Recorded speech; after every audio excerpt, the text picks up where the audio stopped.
हवाले से बताती चलूँ, I am Samina Nawaz Ranjha and I have done masters in English literature and linguistics from university of Sargodha, and I have completed my MPhil in linguistics and have been doing research in fiction, literature, and language. As far as my teaching experience is concerned, I am in this field since last 10 years. अपना career तो मैंने masters को पढ़ाने से शुरू किया, BS को पढ़ाया है मैंने, मास्टर्स ऑफ इंग्लिश लिटरेचर को पढ़ाया है। इसके साथ साथ सीएसएस पीएमएस के कम्पिटिटिव एग्जाम्स में इंग्लिश का कोर्स मैं कंडक्ट करवा चुकी हूँ, और जनरल जो कम्पिटिटिव एग्जाम्स आते हैं उसमें जो लैंग्वेज कोर्स है वो मैं बच्चों को करवाती रही हूँ ताकि वो अपनी स्किल्स इम्प्रूव करें और अच्छे तरीके से अपना पेपर अटेम्प्ट कर सकें।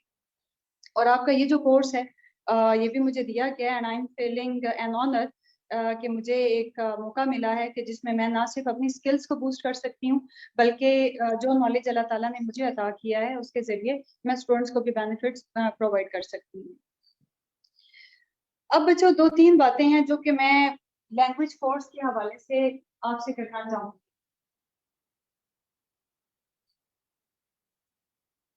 एक सवाल है आप सबसे, आप सबको बोर्ड विजिबल है बच्चों? Yes ma'am. जो मैं लिख रही हूँ विजिबल है? यस या नो में आप मुझे अपना हाथ खड़ा करके ओके यस या नो में करके मुझे चैट में आप आंसर कर सकती हैं। अब यहाँ पे एक छोटी सी चीज आप देखिए कि राइटिंग स्किल्स, या अगर हम इंग्लिश की बात करें तो इसकी क्या सिग्निफिकेंस है या क्यों इम्पोर्टेंट है। राइटिंग स्किल्स से पहले भी हम आते हैं इंग्लिश लैंग्वेज। अगर हम बच्चों इंग्लिश लैंग्वेज की बात करें,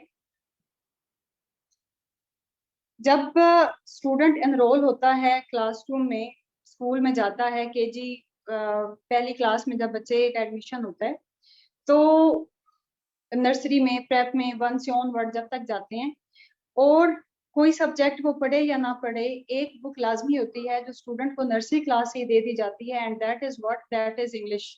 इंग्लिश प्राइमर, इंग्लिश का कायदा या इंग्लिश की किताब है जो बच्चे नर्सरी क्लास से पढ़ना शुरू कर देती हैं, चाहे वो किसी फॉरेन स्कूल में पढ़ रहे हैं, चाहे वो किसी इंटरनेशनल लेवल के स्कूल में पढ़ रहे हैं, चाहे वो किसी पब्लिक सेक्टर के स्कूल में पढ़ रहे हैं, या गांव के किसी रिमोट एरिया में जिसकी दीवारें वगैरह गिरी हुई हैं, वहां पे भी बच्चा जो 5वीं क्लास का है वो इंग्लिश जरूर पढ़ेगा। और ना सिर्फ वो इसको पढ़ेगा बल्कि नर्सरी से लेकर मास्टर्स तक ये एक ऐसा सब्जेक्ट है जो बच्चे पढ़ते हैं, कंपलसरी है, उन्हें पढ़ना पड़ता है, चाहे वो उनकी पसंद का है या नहीं है। ऐसा है या नहीं? आप यस या नो में मुझे आंसर करते जाइए। आप मुझसे डिसएग्री कर सकते हैं बच्चों, क्योंकि आपका लेवल इतना मैच्योर है कि जहाँ पे हमें क्रॉस डिस्कशन के जरिए चलना चाहिए ताकि हम इस चीज को ज्यादा बेहतर अंदाज से देख सकें।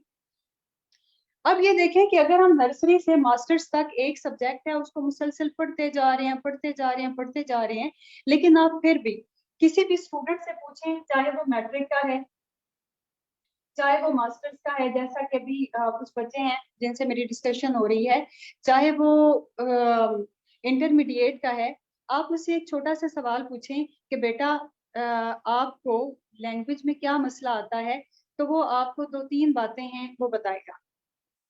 ठीक है, अगर हम बच्चे से पूछे ना, सपोज मैं, जैसे अभी मैंने शुरू में आपसे पूछा तो 2-4 बच्चों ने जो मुझसे ऑरल इंटरेक्शन किया है, उस इंटरेक्शन में बच्चों ने यही बात किया कि उनको लिखने में मसला है।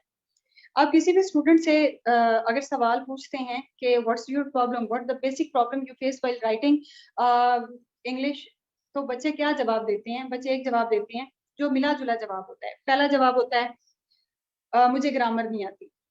दूसरा जवाब क्या होता है कि मुझे समझ तो आ जाती है लेकिन मुझे ये करना नहीं आता कि मैं इसको लिख के कैसे बताऊं। चाहे वो किसी इंग्लिश मीडियम स्कूल का आप स्टूडेंट ले लें, उससे आप पूछे ना बच्चे आपका क्या इशू है, तो वो भी आपको यही कहेगा कि मुझे इंग्लिश जो है वो लिखनी नहीं आती, मुझे समझ आ जाती है, मैं लिख नहीं सकता, मुझे ग्रामर नहीं आते, मुझे टेंसेस नहीं आते, मुझे ये नहीं पता कि सवालिया जुमला कैसे बनाना है, मुझे ये नहीं पता कि ये उर्दू का जुमला है उसको इंग्लिश में ट्रांसलेट कैसे करना है। ये ऐसा प्रॉब्लम, क्या ये आप प्रॉब्लम आप अपने आसपास देखते हैं या नहीं देखते? जो बच्चे जो स्टूडेंट्स आप में से पढ़ाते होंगे डिफरेंट लेवल्स पे, एज टीचर भी आपको ये मसला सुनने को मिलता होगा। ऐसा है या नहीं है? प्लीज मुझे यस या नो में आंसर करें ताकि मैं अपनी बात को ज्यादा बेहतर अंदाज से आप तक कन्वे कर सकूं। Thank you Saba for answering, thank you Afaq for answering. अब बच्चों इसकी रीजन क्या है? इसकी रीजन क्या है? आप वो है ना एक गवर्नमेंट स्कूल का बच्चा, आप उसे कहो ना कि आपका क्या मसला है, आपको इंग्लिश क्यों नहीं आती, वो ये कहेगा कि आता तो मुझको सारा है लेकिन ना मुझको टेंस कोई नहीं है आते। आप इंग्लिश मीडियम के बच्चे से पूछें, वो क्या कहेगा? I know English but I am unable to explain Urdu paragraph in English. हालांकि वो तो इंग्लिश मीडियम का है। तो उसके पीछे बच्चों कॉज क्या है, उस हवाले से हम सारी बातें करते हैं कि क्यों, इसकी कॉजेस क्या है। पहली कॉज तो ये है कि हम राइटिंग को उस हवाले से सीरियस लेते ही नहीं हैं जिस हवाले से हम जनरल अपनी एकेडमिक्स को लेते हैं। हमारे ख्याल में कि हमने अच्छा पेपर अगर अटेम्प्ट करना है तो हम सवाल का जवाब यहाँ से लेकर वहां तक याद कर लें। हमें ये लगता है कि ये चैप्टर 1, चैप्टर 2, चैप्टर 3 ये हमने तैयार कर लिया तो हमारा पेपर अटेम्प्ट हो जाएगा। इसी तरह से जो साइंसेस के स्टूडेंट्स हैं उनको सबसे ज्यादा लैंग्वेज में मसला होता है। उसकी वजह ये होती है कि एक बात उनके जहन में बिठा दी जाती है कि बस आपका फार्मूला ठीक होना चाहिए, बस आपका कॉन्सेप्ट ठीक होना चाहिए, बाकी कोई मसला नहीं है, आप जैसे भी लिखें। ये भी जो बच्चे यहाँ पे इंजीनियरिंग के 2-3 बच्चों ने बात की है, वो शायद ये प्रॉब्लम उनसे रिलेटेड है। एक चीज समझा दी जाती है कि आप साइंस के स्टूडेंट हैं, आपने बस यही करना है कि 2+2 अगर आपने करना है तो इसका आंसर जो है वो एक्यूरेट होना चाहिए। This is the thing. लेकिन यहाँ पे और वो स्टूडेंट इसी के पीछे चलना शुरू हो जाते हैं, बस ठीक है हमारा कॉन्सेप्ट ठीक होना चाहिए चाहे हम जैसा भी लिख दें। लेकिन बच्चों यहाँ पे थोड़ी सी बात को अगर आप सोचें कि हमारा कॉन्सेप्ट हमारे जहन में ठीक है, जब हमने एग्जामिनर को वो कॉन्सेप्ट देना है तो हमने उसे वो लिख के भेजना है। और जब तक हम उसको सही अल्फाज सही जुमलों के साथ नहीं लिखेंगे तो एग्जामिनर को कैसे समझ आएगा? पॉइंट है ना सोचने वाला कि हमारा कॉन्सेप्ट तो ठीक है लेकिन हमने देना तो वो रिटन फॉर्म में है। जब हमारा रिटन एक्सप्रेशन ही ठीक नहीं है तो examiner how he is going to evaluate it. और यहाँ पे क्या होता है कि बच्चे का जो एकेडमिक है वो भी खराब हो जाता है और लिखना तो बेचारे को वैसे नहीं आता। अगर आप इस पॉइंट से एग्री कर रहे हैं तो मुझे यस या नो में आप आंसर करते जाएं।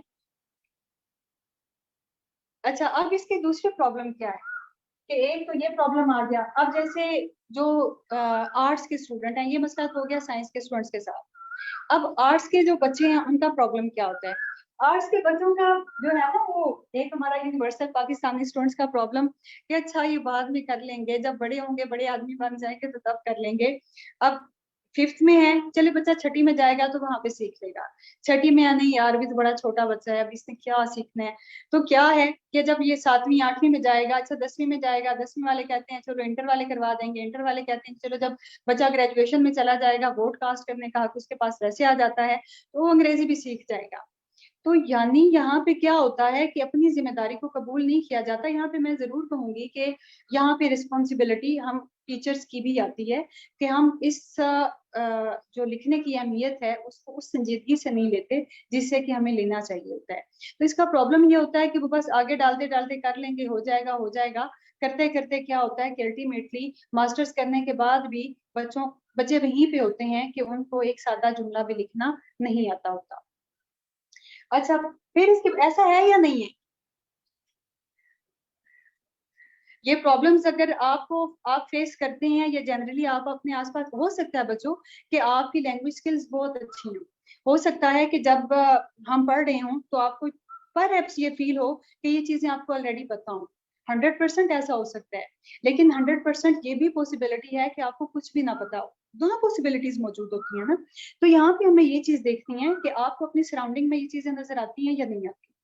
ऐसा होता है ना।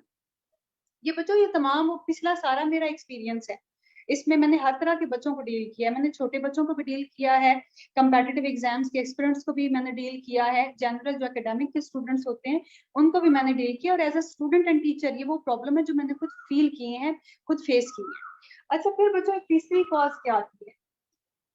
तीसरी कॉज क्या आती है कि हमारे वहाँ जो ग्रामर है, it's something like a genie, it's something like a ghost, कि न जाने ये क्या चीज है। इसकी कोई बड़ी सी दुम होगी, इसके बड़े बड़े से सींग होंगे, और न जाने ये एक ऐसी चीज है कि जिसको हम देखेंगे तो पता नहीं हमें क्या हो जाएगा। तो एक ऐसा हवा है, एक ऐसा इसका फियर है जो लोग क्रिएट कर चुके हैं। टीनेजर्स खास तौर पे कि ग्रामर नहीं आती। ग्रामर, अब ग्रामर क्यों नहीं आती? यहाँ पे सवाल अगर ये बनता है ना कि ग्रामर आती नहीं है, तो उसके साथ बड़ा रेलिवेंट जो पॉइंट है वो ये बनता है कि ग्रामर आती क्यों नहीं है, अगर आती नहीं है तो इसकी वजह क्या है। And Saba the point way you are sharing that is also very important, कि लोगों का इंटरेस्ट भी नहीं है, वो इसे बोरिंग कंसीडर करते हैं। Very good Saba, you are listening very keenly, I like it. बाकी जो स्टूडेंट्स हैं प्लीज आप अपना रिस्पॉन्स मुझे देते जाइए, ताकि मुझे अंदाजा हो कि आप की बात, आपको ये बातें जरूरत की लग रही हैं या नहीं लग रही।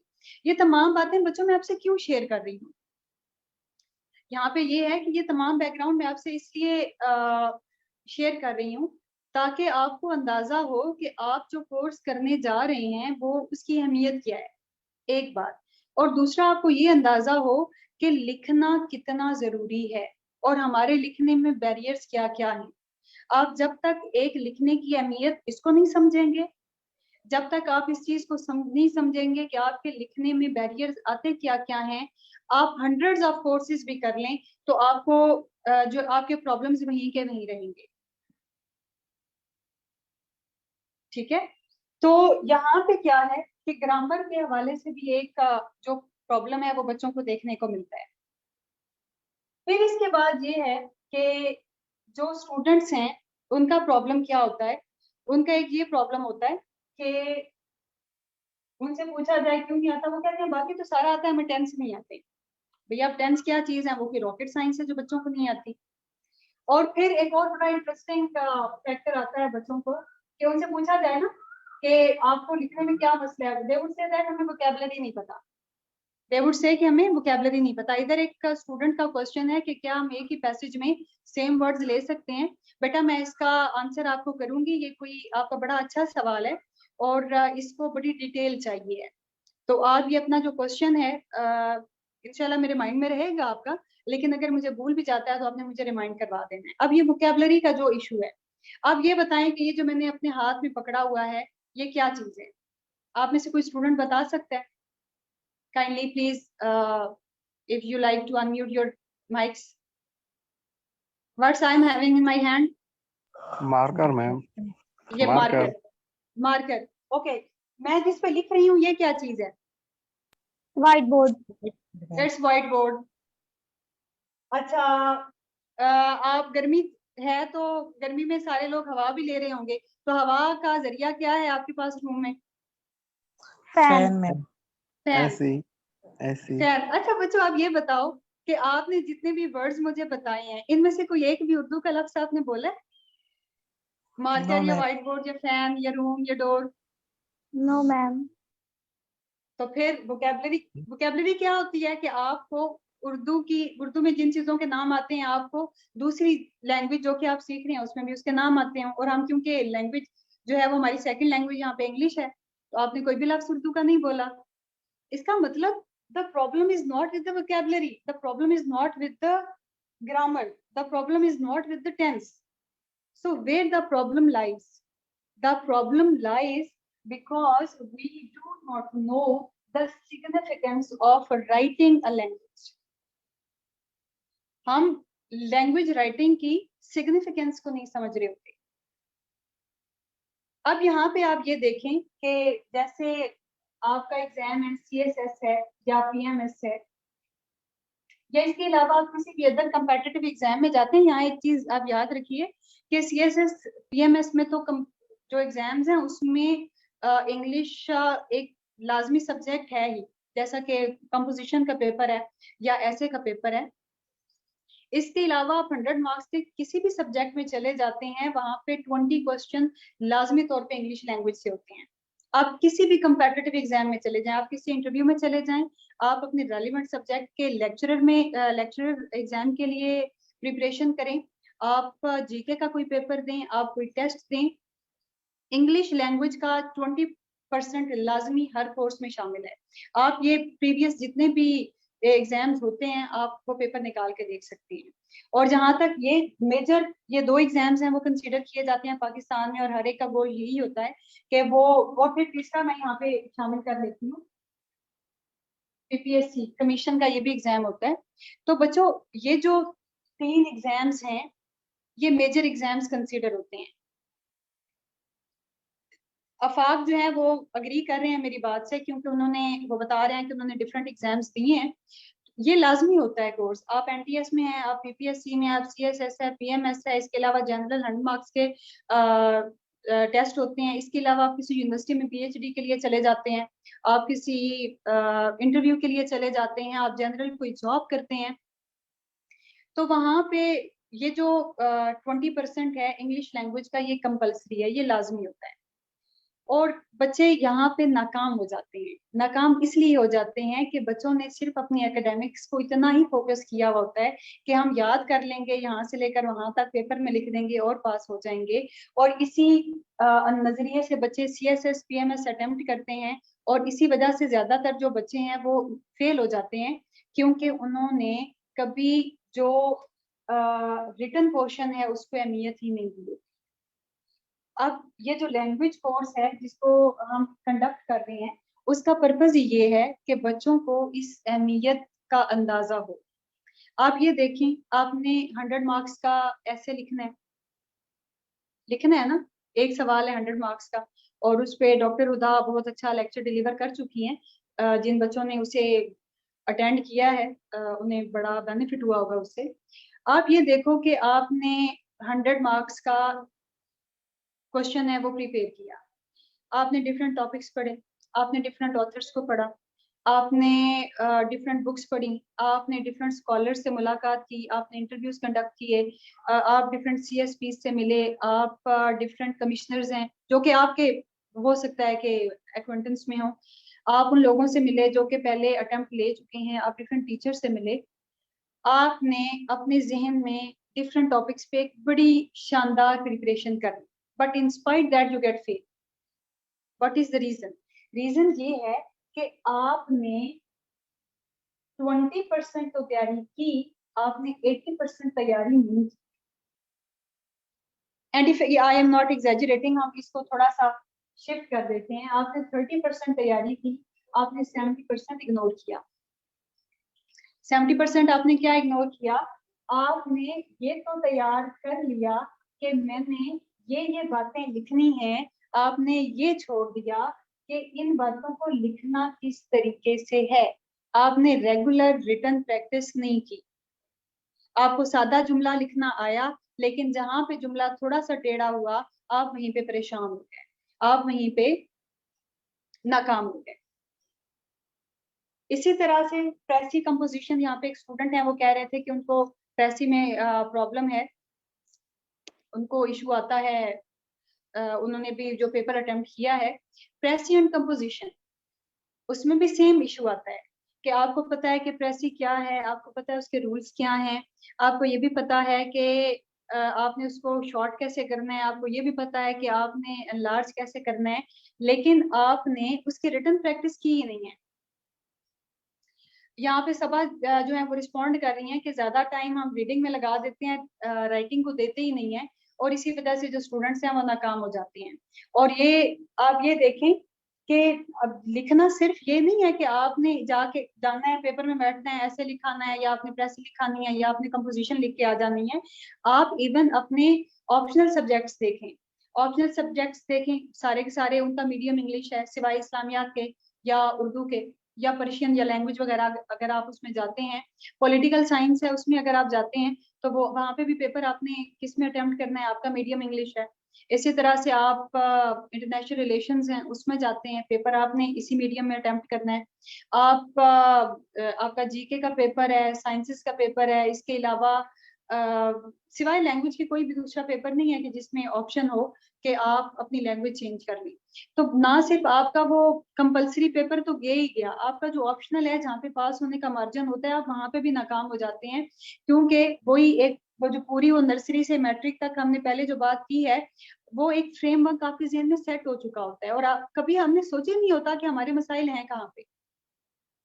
बच्चों मेरी बात समझ आ रही है आपको? आप मुझे यस या नो में आंसर कर सकते हैं, और अगर आप इस दौरान अपना कोई सवाल है वो मुझसे पूछना चाहें तो यस पूछ मैम। सकते हैं। जी जी, और इवन अगर आप मेरे पॉइंट से डिसएग्री करना चाहें तो आप कर सकते हैं। अगर आपको लगता है कि I am saying wrong, you are allowed to correct me, क्योंकि आप इस लेवल पे इतने मेच्योर होते हैं स्टूडेंट्स के उनका अपना एक ओपिनियन होता है। मैम आप ठीक कह रही हैं, मतलब ये सारे इश्यूज ऐसे ही चलते हैं सब। जी बच्चों, foreign- ये मेरी सारी बात करने का it's Saba here I guess. Yes ma'am. जी, इन सारी बातों को बच्चे करने का ना मेरा मकसद ये है कि मेरे लिए बड़ा आसान है। अभी हमने जब हम अपनी मीटिंग्स भी करते हैं अपने कलीग सारे, तो बच्चों मेरे लिए बड़ा आसान है। मैं आपको बताऊं कि ये प्रेजेंट इंडेफिनिट है, ये उर्दू का जुमला है, इसको इंग्लिश में जो है वो यूं आपने ट्रांसलेट करना है। सादा सी बात है ना कि ये वो स्कूल जाता है, ही गोज टू स्कूल, या मैं आपको 10 जुमले कहूँ आप उसको ट्रांसलेट करके ले आए, लेकिन उससे आपको कोई फायदा नहीं होगा। आप इस लैंग्वेज कोर्स को करने के बाद भी वहीं पे खड़े होंगे जहाँ पे इस लैंग्वेज कोर्स को करने से पहले थे। तो इन सारी बातों को करने का पर्पस ये है कि सबसे पहले आप अपने ज़हन में सवाल पैदा करें कि आपका प्रॉब्लम है क्या, आप क्यों नहीं लिख पाते, आप इतना पढ़ने के बावजूद आपको लिखना क्यों नहीं आता। तो ये वो सारे हो सकता है कि ये स्टूडेंट्स के डिफरेंट प्रॉब्लम्स हों, ये स्टूडेंट्स के इंडिविजुअल प्रॉब्लम्स हों, हो सकता है ये सारे कलेक्टिव प्रॉब्लम्स हों, हो सकता है कि आप में से चंद बच्चे ये सारे प्रॉब्लम फेस कर रहे हैं, हो सकता है कि बच्चे इनमें से कोई भी प्रॉब्लम फेस ना कर रहा हो, लेकिन फिर ये प्रॉब्लम्स जो हैं वो एग्जिस्ट करते हैं। तो इसी तरह से क्या है कि आप ये बच्चों अंदाजा लगाइए कि जब तक आप लिखना नहीं सीखेंगे आप अपना पेपर पास नहीं कर सकते। समझ रहे हैं आप बात? अच्छा, जी मैम। दूसरा जी, यहाँ पे एक स्टूडेंट है वो भी सवाल करना चाह रहे थे, उनको शायद आवाज का मसला आ रहा था।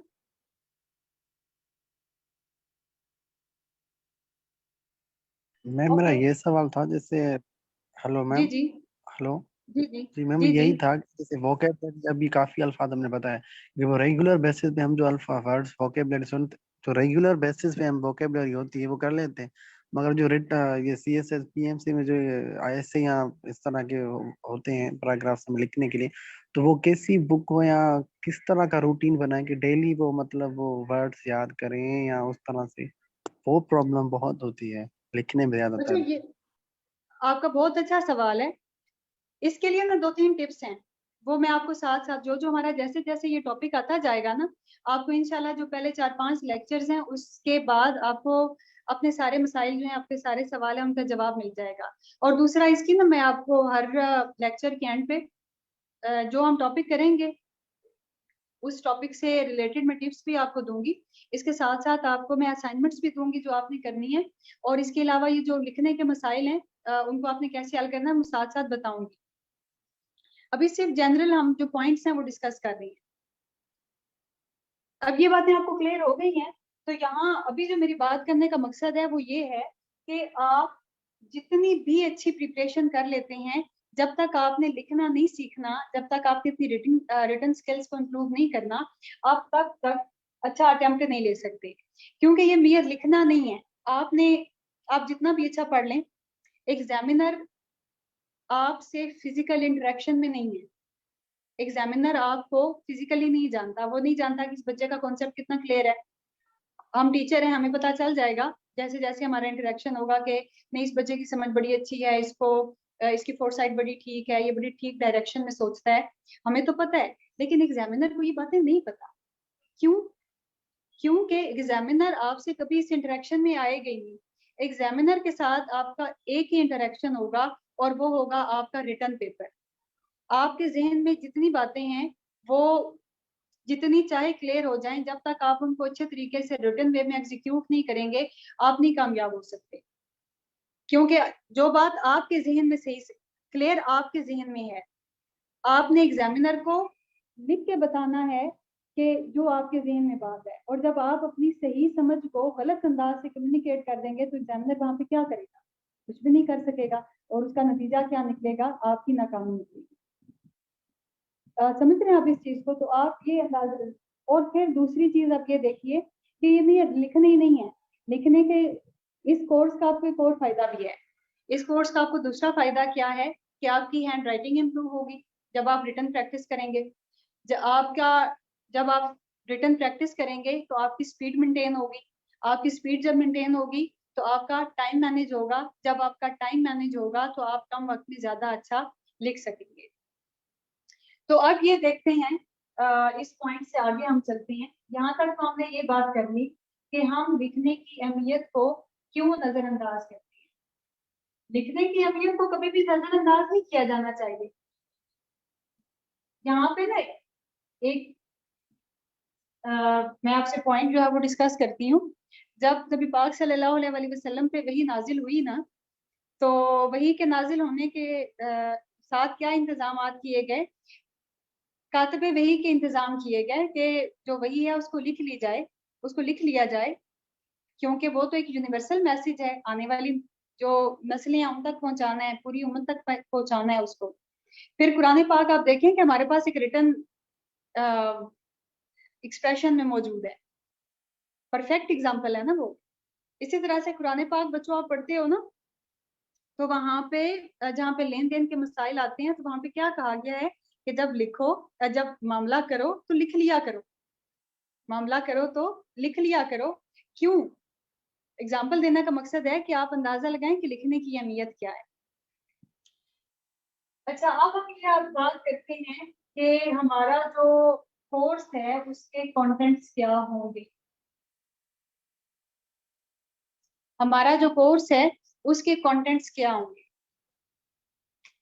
जनरल हम बात करेंगे ग्रामर पे,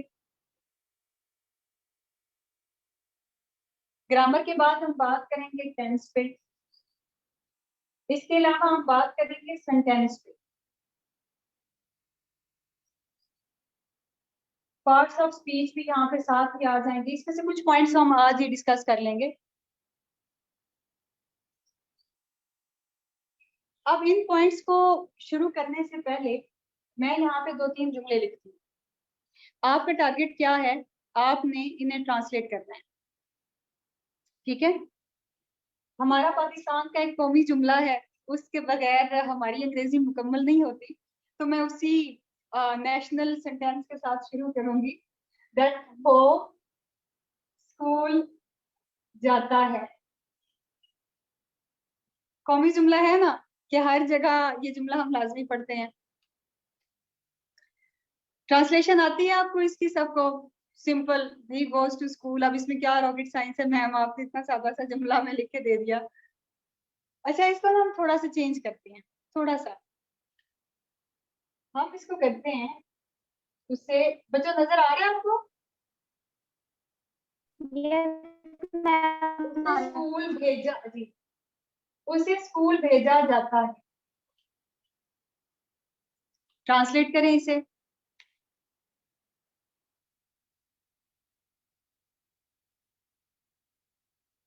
गुड। और अच्छा, थोड़ा हम और चेंज करते हैं।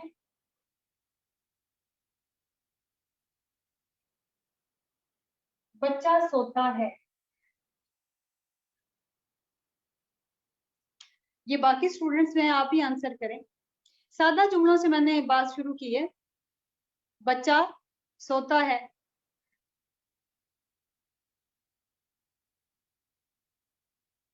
ओके, चाइल्ड स्लीप्स, आ चाइल्ड स्लीप्स, ठीक है। बच्चे को माँ सुलाती है।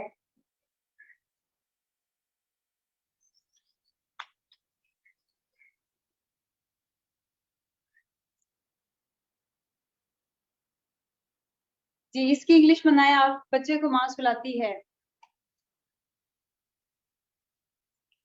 चलें, इसको थोड़ा सा और हम चेंज कर लेते हैं।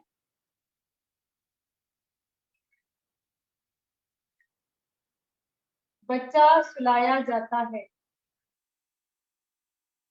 Are you getting students?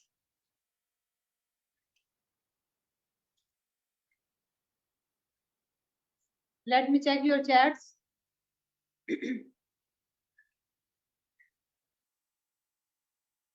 child is left by mother, child is left, no. अच्छा आप बच्चों आप देखें ना, यहाँ पे 2-3 चीजें देखें। आपने स्कूल लेवल में एक पॉइंट सीखा, what was that point? That point was कि अगर ता है, ती है, ते हो तो हमारा बनता है प्रेजेंट इंडेफिनिट। यहाँ पे भी ता है, यहाँ पे भी ती है, यहाँ पे भी है। टेंस कौन सा है? प्रेजेंट है।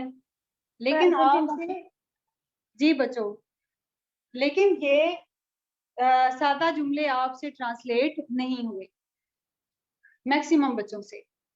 अब इसी को थोड़ा सा हम चेंज करते हैं फर्दर।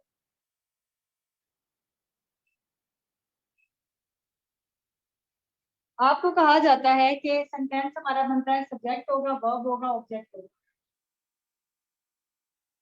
सेंटेंस इसी तरह से सिखाया जाता है ना। तो हम एक जुमला लिखते हैं, मिसाल के तौर पर सादा जुमला हम लेते हैं,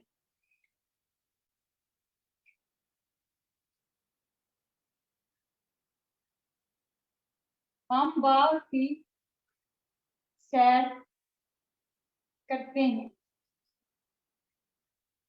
इसकी ट्रांसलेशन करें, सारे बच्चों को आती होगी, इजीली कर लेंगे।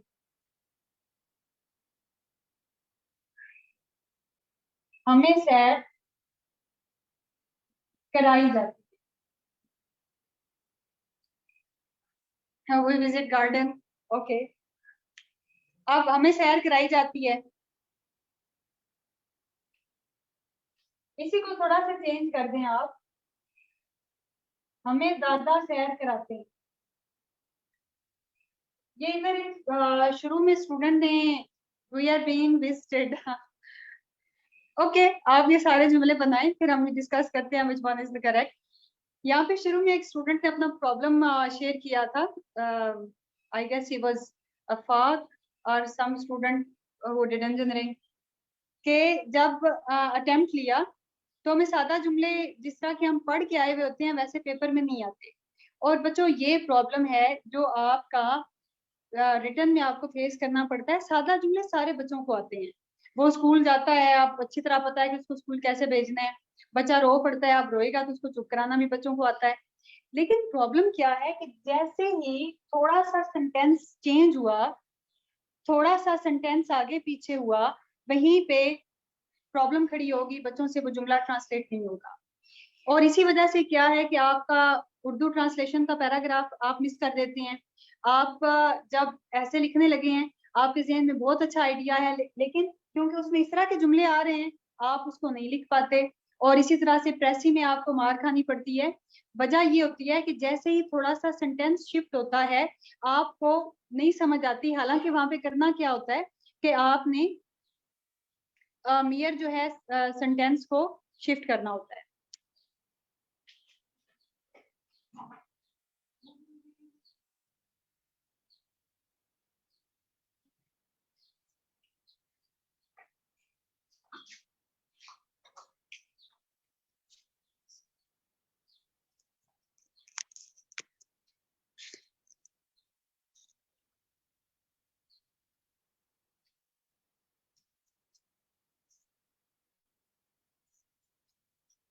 जी बच्चों, समझ आ रही है पॉइंट की?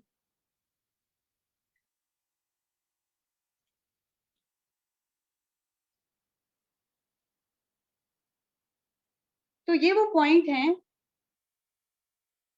अब यहाँ पे इन पॉइंट्स में मैं थोड़ा सा स्टे करूंगी, और पहले मैं आपसे ये जानना चाहूंगी कि क्या आपको अंदाजा हो रहा है कि ये सारे मसाइल आपके साथ हैं?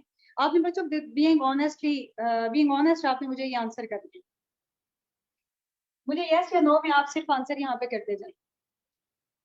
Yes ma'am. अब यहाँ पे क्या है कि प्रॉब्लम क्या हुआ कि जैसे ही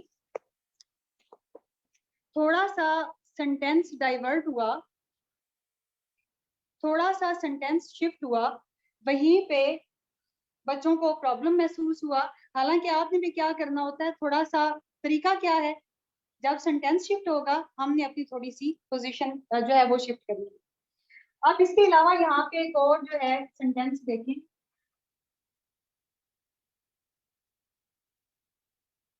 ध्यान से चलो, इसकी क्या होगी इंग्लिश? ध्यान से चलो। आप नीचे बच्चों चैट बॉक्स में लिख दें, या अगर आप माइक अनम्यूट करके करना चाहें। Sayyid Saklan Kazmi is saying walk carefully. Okay, Sabah is also having the same answer. Good. अब इसको हम ना थोड़ा सा बच्चों चेंज करते हैं, ध्यान से चलो, कहीं ऐसा ना हो कि गिर जाओ। जी, अब इसको ट्रांसलेट करें।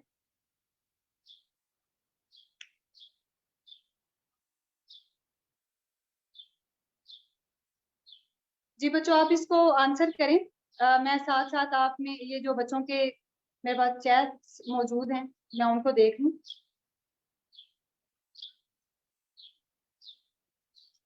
Yes, walk carefully, walk carefully. आगे बनाए ना, इसको मुकम्मल करें। We are visited the garden by grandmother Sabah, ये करेक्ट आंसर नहीं है। We are being visited, no. Child is being slept, okay. The child sleeps, Sayyid Saklan ने ये आंसर किया है।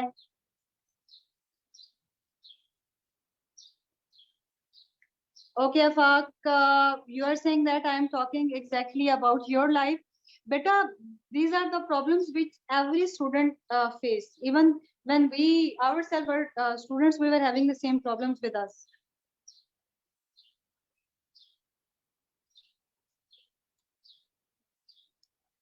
जी बच्चों, ध्यान से चलो, कहीं ऐसा ना हो कि गिर जाओ। क्या are you able to make sentence of this one? इसी को हम थोड़ा सा चेंज करके अगर देखें, चलिए इसको मैं थोड़ा सादा करती हूँ। थोड़ा walk carefully, may be you fall down. अगर स्टूडेंट्स आप अपने ऑफिशियल नेम के साथ आए तो मेरे लिए बात करना आसान होगी। Well I phone who has answered this, it's not correct by the way. अच्छा बच्चों, हम इसको थोड़ा सा सादा कर लेते हैं। ध्यान से चलो, कहीं गिर ना जाओ।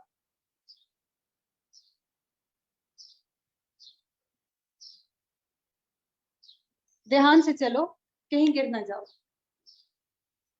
अब यहाँ पे अब 3-4 जो हैं, ये नहीं बना होगा सेंटेंस अभी आप लोगों से। अब यहाँ पे देखें कि क्या आपको इसमें टेंस का मसला है? टेंस का मसला आपको नहीं है, क्यों? आप सारे जानते हैं ये प्रेजेंट का टेंस है। No, walk carefully, may you fall, no, it's not correct, not correct structure for this one. No Saba, it's not correct. अब बच्चों यहाँ पे देखें कि जब हम एक सेंटेंस को बनाते हैं, आमतौर पर जनरली जब हम बना रहे होते हैं, तुम्हारे ज़हन में क्या चीज होती है कि टेंस हमें नहीं आता। अब इसमें देखें, आप सबको नजर आ रहा है कि ध्यान से चलो यानी प्रेजेंट का ये सेंटेंस है। दूसरी चीज है कि वोकैबुलरी का मसला हो, आपको ध्यान की इंग्लिश भी आती है, आपको गिरने की इंग्लिश भी आती है, चलने की इंग्लिश भी आती है, ठीक है ना? लेकिन आपको वोकैबुलरी भी पता है, आपको इसका टेंस भी पता है, लेकिन इसके बावजूद आपसे ये जुमला इंग्लिश में ट्रांसलेट नहीं हो रहा। और जब आप बच्चों कम्पिटिटिव एग्जाम्स में बैठते हैं तो वहां पे आपके पास सादा सेंटेंसेस नहीं आते, वहां पे आपने सादा बातें नहीं करनी होती, वहां पे आपने डिफरेंट बातें करनी होती हैं, डिफरेंट सेंटेंसेस आते हैं, वहां पे कॉम्प्लेक्स सेंटेंसेस होते हैं जो कि आपने यूज करने होते हैं। आपका जो आइडिया है वो आपने बड़ी लॉजिक के साथ दिखाना होता है, और आपको हर पॉइंट पे अपना एंगल चेंज करना पड़ता है, हर पॉइंट पे एक नई फ्रेज आपको दिखानी पड़ती है, आपको एक नई फ्रेज, नई क्लॉज, नया सेंटेंस इस्तेमाल करना पड़ता है। तो दरअसल ये डिफरेंट स्ट्रक्चर्स होते हैं, बच्चों को इनका पता नहीं होता, इसीलिए ना उर्दू का पैसेज बच्चों से ट्रांसलेट हो पाता है, ना उनसे प्रेसी लिखी जाती है, ना उनसे ऐसे लिखा जाता है। Even student become unable to attempt the optional papers also, although they are quite if we see comparatively easy to attempt. तो ये वो चीजें हैं जो दिखाने का मकसद क्या है। अब ये सोच रहे होंगे कि ये जुमले मैडम ने लिखे हैं या टीचर ने लिखे हैं या इंस्ट्रक्टर ने लिखे हैं, तो इनको करने का पर्पस क्या है, इनको कराने का, इनको लिखने का बच्चों पर्पस क्या है। ये बड़ी सादा बात है, ये बड़ी सादा सी बात है कि मैं आपको ये कहूँ कि जो प्रेजेंट इंडेफिनिट है उसको उर्दू में आप देखेंगे तो एंड पे ता है, ती है, ते है आता होगा, ये बात आपको भी पता है। अगर मैं आपको कहूँ कि इसमें आपने फर्स्ट फॉर्म यूज करनी है, ये बात आपको भी पता है।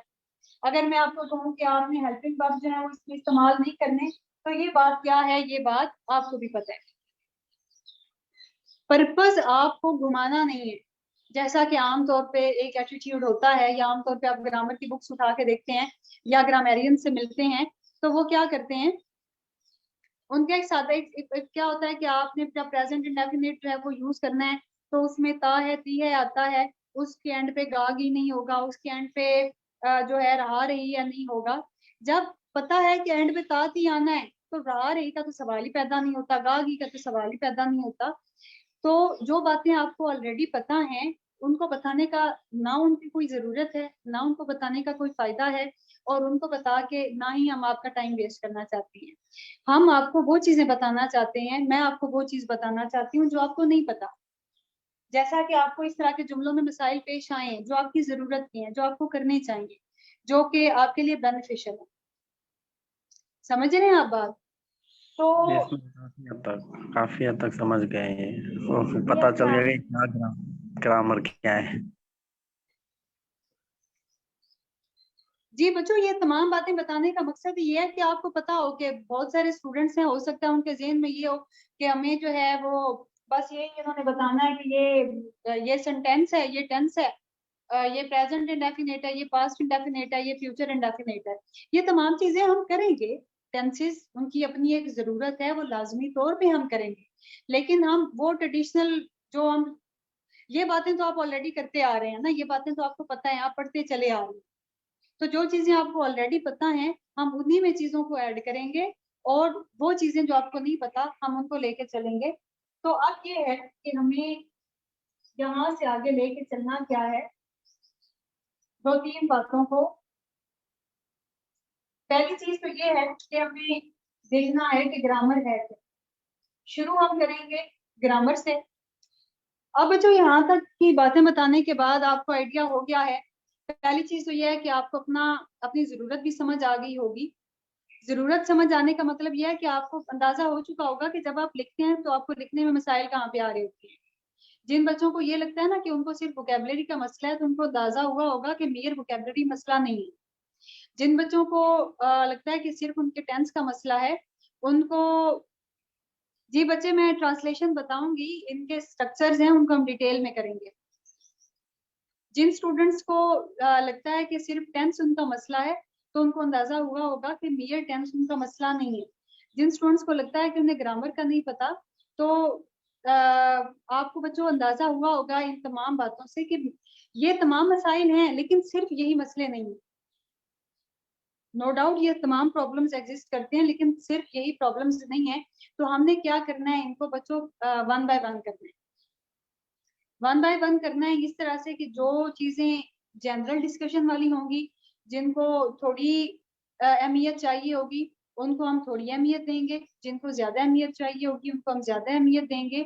और खास तौर पे तीन चार पॉइंट्स हैं जो कि फोकस होगा मेरा भी और आपका भी, उसमें हम देखेंगे इसको। बच्चे हम ये देखेंगे, हमजा आपका जो क्वेश्चन है, मैं अभी इसी की तरफ आ रही हूँ, वहां पे अपना क्वेश्चन ये रेज कीजिएगा आप। ये जब हम पार्ट्स ऑफ स्पीच में जाएंगे ना उस तरफ। तो ये बात मैं कर रही थी कि हमने जो तीन चार चीजें हैं जनरल देखने वाली, उन पे हम देखेंगे। अब हमारा पढ़ने का तरीका ये होगा कि पॉइंट का इंट्रोडक्शन लेने के बाद जितनी उसकी जरूरत होगी उतनी हम उसकी डिस्कशन करेंगे, लेकिन उसके बाद फिर हम मैक्सिमम प्रैक्टिस पे आएंगे। मैक्सिमम प्रैक्टिस क्या होगी कि डिफरेंट सेंटेंसेस हम क्लास में देखेंगे, उनको हम क्लास में भी सॉल्व करेंगे, और इसके साथ साथ आपको होमवर्क भी मिलेगा जो कि आप अपने साथ नेक्स्ट लेक्चर तक सॉल्व करके लाएंगे। फिर इसके साथ साथ दूसरा काम क्या होगा कि बहुत सारे डिफरेंट जो रूल्स हैं डिफरेंट सेंटेंसेस को बनाने के लिए, उन रूल्स को हम देखेंगे कि हमने सेंटेंस कैसे बनाना है, सेंटेंस शिफ्ट होगा तो हमने उसका स्ट्रक्चर किस तरह से शिफ्ट करना है। और इसी तरह से ये है कि हमारे पास अगर वोकैबुलरी कम है और हमारे पास जो सेंटेंस है वो डिफरेंट है, तो कम वोकैबुलरी के साथ हमने किसी सेंटेंस को कैसे अटेम्प्ट करना है। तो हम क्या देखेंगे, ग्रामर को देखेंगे, टेंस को देखेंगे। ये जो हम दो बातें हमने पहले भी लिखी हैं उन्हीं को मैं आगे कंटिन्यू कर रही हूँ। फिर इसके अलावा हम ये देखेंगे कि जो सेंटेंस है उसका टेंस के साथ क्या रिलेशन है। ये एक बहुत बड़ी गलती है जो आमतौर पे की जाती है कि देखा ये जाता है कि सेंटेंस को अलग देखा जाता है, टेंस को अलग देखा जाता है। हालांकि टेंस आपने कहाँ इस्तेमाल करना होता है, टेंस आपने सेंटेंस में इस्तेमाल करना होता है। तो जब आप इन दोनों को ये अलग कर देंगे तो आप जुमला कैसे बनाएंगे। अब प्रेजेंट इंडेफिनिट है ना, उसको हम इंडिपेंडेंटली तो नहीं इस्तेमाल करेंगे, जाहिर है कि किसी जुमले में इस्तेमाल करेंगे, चाहे सवाल पूछ के करें, चाहे हम कुछ असर्शन दें, चाहे हम कोई पैसेज लिखें, whatever the way we are using. अच्छा, इसके साथ साथ हम क्या देखेंगे, हम डिफरेंट स्ट्रक्चर्स देखेंगे, स्ट्रक्चर्स ऑफ सेंटेंस। अब ये बात आपके लिए डिफरेंट होगी कि सेंटेंस और टेंस तो समझ आता है, ये स्ट्रक्चर ऑफ सेंटेंस क्या है। हालांकि आपको तो पता है कि सब्जेक्ट वर्ब ऑब्जेक्ट स्ट्रक्चर होता है, उसमें अगर हम नो लगा दें तो नेगेटिव बन जाता है, विदाउट नेगेशन हो तो वो अफर्मेटिव बन जाता है, अगर हम वर्ब को शुरू में कर दें तो वो इंट्रोगेटिव बन जाता है। स्ट्रक्चर्स तो यही है ना, लेकिन ये मैं किन स्ट्रक्चर्स की बात कर रही हूँ ये नेक्स्ट लेक्चर्स में आपको अंदाजा होगा कि दरअसल sentence is something more than subject verb object. अच्छा, फिर इसके बाद एक बहुत इंपॉर्टेंट चीज है कि हम कुछ सर्टन फ्रेजेस देखेंगे। सर्टन फ्रेजेस का क्या मतलब है, इसका मतलब ये है कि जब नेटिव स्पीकर अपनी लैंग्वेज को यूज करता है वो उनको एक पर्टिकुलर कॉन्टेक्स्ट में इस्तेमाल करता है और उनका इस्तेमाल कभी चेंज नहीं होता। वो कौन सी फ्रेजेस हैं, जब हम उनको बाकी क्लॉजेस के साथ या सेंटेंसेस के साथ लगा के देखेंगे तो उनमें क्या चेंज आएगा या उनके इस्तेमाल से हमारे पूरे सेंटेंस पे क्या असर पड़ेगा। अगर उस तरह का कोई जुमला उर्दू में आता है तो हम उसको इंग्लिश में कैसे ट्रांसलेट करेंगे। मिसाल के तौर पर मैं थोड़ी एग्जांपल आपको इसकी देती चलूं ताकि आप मेंटली प्रिपेयर्ड रहें। उर्दू में ढेर सारी ऐसी फ्रेजेस हैं, जैसा कि जूं जूं, जूं जूं वो आगे गया, तू तू उसका सफर आसान होता गया, जैसे जैसे उसने मेहनत की वैसे वैसे वो कामयाब होता गया। अब ये फ्रेजेस हैं जो हमारी अपनी लैंग्वेज में है। इसी तरह से क्या है, इंग्लिश लैंग्वेज में भी ऐसी फ्रेजेस हैं या ऐसे वर्ड्स हैं जो कि एज इट इज इस्तेमाल होते हैं और उनका एक पर्टिकुलर इस्तेमाल है। और इसी तरह के जो सेंटेंसेस हैं वो हमें ट्रांसलेशन में आ जाते हैं हमारे पास, जिन्हें हमें ट्रांसलेट करना पड़ता है जब हम प्रेसी लिख रहे होते हैं। तो जब हमने बेसिकली प्रिसाइज करना होता है तो हमने ऐसी जो फ्रेजेस हैं वो इस्तेमाल करनी होती हैं कि जो मिनिमम वर्ड्स में मैक्सिमम मीनिंग दे। तो वो मिनिमम और मैक्सिमम का फार्मूला हम तभी लेके चलेंगे। वन वर्ड सब्स्टिट्यूशन भी आप ले सकते हैं, ये जो स्टूडेंट यहाँ पे कह रहे हैं, लेकिन वो तभी हो सकता है कि जब हम इन सारे स्ट्रक्चर्स को जानते हैं। फिर क्या है कि हमने ये देखना है नरेशंस।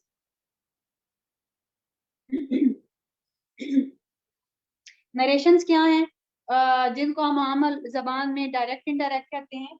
और इसमें भी हम देखेंगे कि नरेशन हैं क्या, इस किस तरह की होती हैं, हमने इनको कैसे चेंज करना है, टेंस के अकॉर्डिंगली नरेशन कैसे चेंज होगी और सेंटेंस के स्ट्रक्चर के अकॉर्डिंगली जो नरेशन है वो कैसे चेंज होगी। इसके साथ साथ हम देखेंगे वॉइस, देखेंगे voices, active voice, passive voice, उसको हम देखेंगे। इसके साथ हम देखेंगे सर्टन वर्ड्स, ऊपर हमने लिखा क्या है सर्टन फ्रेजेस, यहाँ पे हम देख रहे हैं सर्टन वर्ड्स। सर्टन वर्ड्स का मतलब यह है कि स्पेसिफिकली ऐसे लफ्ज हैं जिनका एग्जैक्ट इस्तेमाल है, उनका एक प्रॉपर रूल है, हम उस रूल को वायोलेट करेंगे, हमने जितना अच्छा जुमला जितना अच्छा कॉन्सेप्ट दिया है हमारा वो सारा सारा जाया होगा। सबा जो पॉइंट आप उठा रही हैं आप ठीक पॉइंट उठा रही हैं, क्योंकि वही जो बात है ना जब हम करते हैं सबा का ये पॉइंट है कि जो नरेशन है वो कंपैरेटिवली डिफिकल्ट होती है। उसकी कॉज ये होती है कि हमारे पास नरेशन में डिफरेंट स्ट्रक्चर्स आ रहे होते हैं, जब हमने उन स्ट्रक्चर्स को शिफ्ट करना होता है तो वहां पे हमें प्रॉब्लम आ रही होती है। आमतौर पर सिंपली यही देखा जाता है कि कॉमा हटाने के लिए दैट लगा दें तो, और ही सेड दैट और आगे जो जुमला है उसके अकॉर्डिंगली चेंज होगा। नो डाउट ये एक रूल है, नॉट थॉरो रूल्स। फिर इसी तरह से सर्टन वर्ड्स हैं जिनका इस्तेमाल जो है पर्टिकुलर होता है, अगर हम उस इस्तेमाल से डिविएट करेंगे तो हमारा सेंटेंस जो है वो गलत हो जाएगा। और डेफिनेटली जब आप ऐसे लिख रहे हैं, प्रेसी लिख रहे हैं, कंपोजिशन लिख रहे हैं, आप जनरल कोई पेपर अटेम्प्ट कर रहे हैं, आपने ऑप्शनल पेपर अटेम्प्ट किया है, तो वहां पे क्या है कि जैसे एग्जामिनर है ना पैराग्राफ, वो पहला पैराग्राफ आपका जब चेक करेगा तो एग्जामिनर कैसे चेक करता है, वो पहले आपकी लैंग्वेज देखता है, इसने जुमला ठीक बनाया, फिर आपकी स्पेलिंग देखता है, फिर आपके कॉन्सेप्ट की तरफ आता है। जब पहला जुमला ही, पहली चीज ही गलत होगी तो आगे तो जाहिर है कि वो सोचेगा ही नहीं और वहीं पे क्रॉस करेगा। फिर सर्टन वर्ड्स के साथ साथ हम ये देखेंगे हमारे पास सर्टन एक्सप्रेशंस है। सर्टन एक्सप्रेशंस का मतलब क्या है कि अगर हमारे पास इडियम आ रहा है, अगर हमारे पास कोई प्रोवर्ब आ रहा है, हमारे पास इस तरह का अगर कोई फ्रेज आ रही है, तो उसका इस्तेमाल सेंटेंस के अंदर कैसे होता है, इस चीज को हम देखेंगे। देन हम ये चीजें देखेंगे। No doubt parts of speech जो है वो तो डेफिनेटली हमारे होंगी, कोर्स का हिस्सा होंगी, लेकिन पार्ट्स ऑफ स्पीच को मेयर ये हम नहीं देखेंगे कि ये नाम है और ये जगह है और ये चीज है। इसमें हम ये देखेंगे कि पार्ट्स ऑफ स्पीच एक तो जनरल उसका मीनिंग देखने के अलावा ये देखेंगे कि पार्ट्स ऑफ स्पीच का इस्तेमाल है क्या, इनके रूल्स क्या हैं, ये किस तरह के जुमलों में इस्तेमाल होते हैं, जब ये सेंटेंस में इस्तेमाल होते हैं तो ये सेंटेंस में इनकी जगह कैसे चेंज हो जाती है। मैं इसके लिए एक छोटा सा जुमला यहाँ पे लिखती हूँ। मिसाल के तौर पर लिखें, आई लव पाकिस्तान। ठीक है, अब यहाँ पे क्या है, ये सब्जेक्ट है, ये वर्ब है, और ये हमारे पास है ऑब्जेक्ट है। अब ये हमारे पास यहाँ पे क्या है, वर्ब है। इसी को थोड़ा सा शिफ्ट अगर हम करें, love is an essence of all religions. अब यहाँ पे ये जो इधर वर्ब था, यहाँ के क्या बन गया, यहाँ के नाउन बन गया।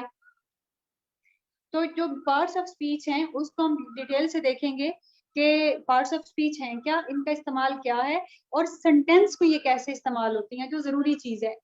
नाउन का सबको पता है, प्रोनाउन का सबको पता है, सबको पता है कि वर्ब क्या है, एडवर्ब क्या है। हमने ये देखना है कि इनका जब हम इस्तेमाल करते हैं तो इस्तेमाल किस तरह से ये होंगे। फिर इसके अलावा हम ये चीज देखेंगे कि जनरल जो एरर्स हैं जो स्टूडेंट्स कमिट करते हैं वो क्या हैं, और उनको किस तरह से हमने ओवरकम करना है, उनको हमने कैसे ठीक करना है। रूल्स अलग से भी हम देखेंगे। अलग से देखने का मतलब ये है कि जब हम थॉरोली देख लेते हैं, उसके अलावा कुछ स्पेसिफिक 4-5 ऐसी चीजें हैं जो तमाम रूल से डिविएट होकर इस्तेमाल होती हैं, सेपरेटली भी देखेंगे, लेकिन साथ साथ जब हम इनको देख रहे होंगे तो डेफिनेटली इनके जो फॉर्मूलाज हैं या इनके जो रूल्स हैं उसके अकॉर्डिंगली हम जा रहे होंगे और उनके अकॉर्डिंगली हम करेंगे। समझ रहे हैं आप बात? और साथ और हर पॉइंट के साथ एक्सरसाइज होगी जो आपने करनी है। और एक बात, आपको इन तमाम चीजों का सिर्फ तभी फायदा हो सकता है कि जब आप रेगुलर हों, आपको तभी फायदा हो सकता है कि जब आप कमिटेड हों, आपको तभी फायदा हो सकता है जब आप मोटिवेटेड हों, आपको तभी फायदा हो सकता है कि जब तक आप इसकी रेगुलर प्रैक्टिस करें। ठीक है, आप अगर इसके रेगुलर प्रैक्टिस नहीं करेंगे बच्चों, आपको इसका कोई फायदा नहीं होगा। आप चाहे जितनी मर्जी या कोर्सेज कर लें, आपकी कमिटमेंट, आपकी मोटिवेशन, आपकी प्रैक्टिस, ये चीज आपको फायदा दे। और ना सिर्फ ये कि इस कोर्स के दौरान बल्कि इसके बाद भी आप इससे इसका जो काम है, इसके लिए जो मेहनत है, इसके लिए जो प्रैक्टिस है वो साथ साथ करते रहिए। और एक और इम्पोर्टेंट चीज है, शुरू में हमने बात की थी कि रीडिंग जो है बच्चे उसकी तरफ ज्यादा तवज्जो देते हैं, बच्चे राइटिंग की तरफ तवज्जो नहीं देते। रीडिंग और राइटिंग को कभी सेपरेट मत करें, आप जो पढ़ रहे हैं उसको लिखें जरूर। और कुछ ऐसी बुक्स हैं जो कि मैं आपको साथ साथ रिकमेंड भी करूंगी कि आपकी रिटर्न के लिए आपके लिए बड़ी बेनिफिशियल होंगी। एक बुक है, उसको आप सारे बच्चे जरूर पढ़िए, द रोड टू मक्का। आप उस किताब को बच्चों पढ़िए, बहुत बहुत बेहतरीन किताब है। एक तो वो किताब आपकी जिंदगी बदल देगी। आप शायद आपके जहन में ये हो कि मैडम तो राइटिंग की क्लास पढ़ा रही हैं और रिकमेंड हमें ये किताबें करना शुरू हो गई हैं। तो बच्चों, कभी भी जो किताब है या रीडिंग है उसको आप माइनस नहीं कर सकते। और अच्छा लिखने के लिए अच्छा पढ़ना बड़ा जरूरी होता है, इससे आपका सेंटेंस स्ट्रक्चर बड़ा अच्छा होगा। जब आप डिफरेंट राइटर्स डिफरेंट ऑथर्स को पढ़ते हैं और फिर उसकी प्रैक्टिस भी करते हैं, प्रैक्टिस लाजमी है, तो फिर आपका जो एक्सप्रेशन है वो बड़ा अच्छा होता है। आप द रोड टू मक्का पढ़िए, उसके लिए आपको बड़ा फायदा ये होगा कि एक तो वो बुक आपकी road to Mecca by Mohammad Asad, इसका उर्दू तर्जुमा मौजूद है, उसकी तरफ ना जाइए, आप उसको इंग्लिश में पढ़ें, ये बुक आपकी लाइफ बदल देगी। ये बुक बेसिकली एक कन्वर्टेड मुस्लिम ने लिखी है। ये पहले ज्यू थे, ज्यू से ये क्रिश्चियन हुए और क्रिश्चियनिटी के बाद इन्होंने इस्लाम कबूल किया। और ये सारी जर्नी जो है इसी बेस पे है, the road to Mecca, Sumera, the road to Mecca. दूसरा फायदा इसको क्या है, आप जो सीएसएस के एस्पिरेंट्स हैं, आपके जर्नल नॉलेज के लिए ये किताब बहुत बेहतरीन है। आपको मॉडर्निज्म पे जितना अच्छा थीसिस इस किताब में मिलेगा, आपको कहीं नहीं मिलेगा। जी, the road to Mecca by Mohammad Asad. और तीसरा ये है, आपका जो जनरल नॉलेज है वो इससे बड़ा बूस्ट होगा। बच्चे सोचते हैं ना कि वो 10,000 रुपए की जीके की किताब ले आएंगे, पढ़ लेंगे, हर रोज 10-10 सफे तो जीके बन जाएगा। No, it's not like that. आप जब इस किताब को पढ़ेंगे, आपकी आपकी वोकेबलरी बड़ी अच्छी होगी। और बच्चों, खास तौर पे इसकी अहम बात क्या है कि इसका सेंटेंस स्ट्रक्चर, ये क्योंकि एक नेटिव ने लिखी है, आप इसका सेंटेंस स्ट्रक्चर देखिए। और अगर आप इससे इंस्पायर हो जाते हैं, अपनी अपनी पसंद होती है ना इंस्पिरेशन के हवाले से भी, तो आपका जो सेंटेंस स्ट्रक्चर है वो इससे बड़ा अच्छा होगा, बड़ा प्यारा बन जाएगा आपका सेंटेंस स्ट्रक्चर। आप रूल सीखें, आपको पता हो कि दुरुस्त जुमला कैसे बनाना है और उस जुमले में ब्यूटी कैसे क्रिएट करनी है। ये दो चीजें आप सीख जाए बच्चों, आप नाकाम हो ही नहीं सकते।